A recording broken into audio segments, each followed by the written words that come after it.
Hello, I'm Tim Wilde, and I watched the new Borat movie a couple days ago, and I meant to do a discussion or might share my wild thoughts on it, but I got busy with other things and writing a talk and stuff like that, so I didn't.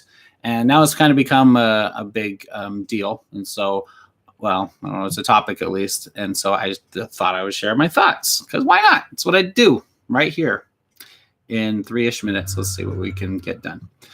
So wild thoughts on Borat 2, the subsequent movie film. I think that's the official title after they rewrote it several times. The I'm sure the movie.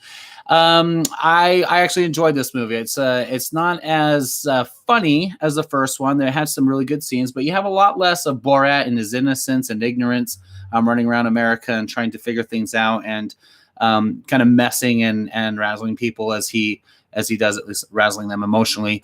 That was the fun part of the first one, was his being a complete fish out of water, running around the United States and interacting with different types of people, and the filming of them in him in different groups that he usually the arranged group, more fun than when he's in public, making pedestrians frustrated. That was fun too. This one didn't have as much of either of those things, and but the ones that it did have was him talking. Him talking to the certain people was hilarious, especially when he was buying an iPhone or whatever he bought. The Americans and their calculators is what the joke was, but that was really funny. Tasteless, I don't know. A lot of people may think Borat in general is very tasteless.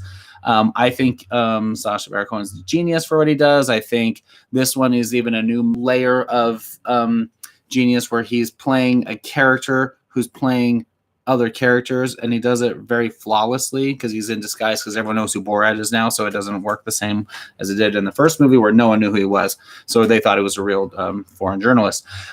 Really funny stuff. The girl that plays his daughter, whatever her name, she was just as brilliant.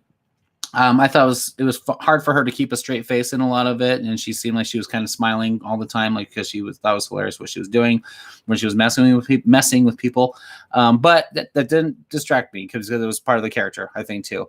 But it was really kind of sweet. She played a little sweetheart, a little cutie, who was as Borat's daughter, dealing with the differences with American culture with women, how we look at them and how we understand their equality and everything, and they have equal rights and all that stuff, versus the Kazakhstan culture, at least in the Borat movie, of how they are lesser than men and all that. So there's the culture differences, and Borat trying to learn to accept his daughter as just as good as one of his sons, or as an equal, as opposed to just a daughter that can be traded or sold or whatever. The political stuff, I'll say the Rudy Giuliani scene was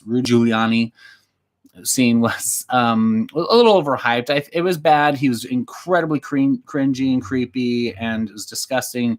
Kind of, you could tell kind of where his mind was and what his intentions were, or would have been, if she was a little more forward in that sequence. And I'm not going to ruin anything.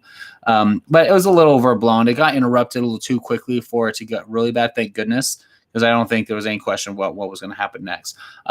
More excited, or more entertainingly for me, was the Pence with Vice President Pence, and he was at a Trump rally, and Borat came in dressed as Donald Trump, trying to deliver a woman as a gift or whatever, trying to make contact with Pence to get to Trump.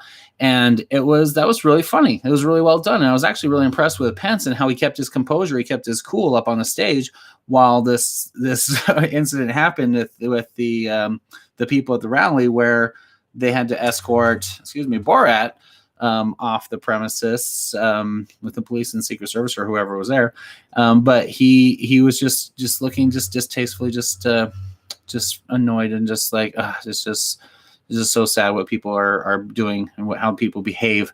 That just disgust that Pence had. I thought it was kind of cool. I liked actually seeing that. There was a little more respect for him than I've ever had.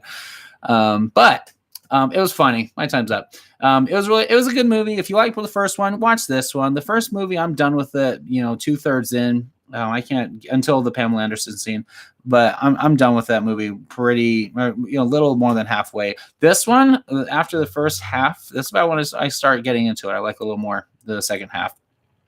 You have a lot less of him in public with people in this one.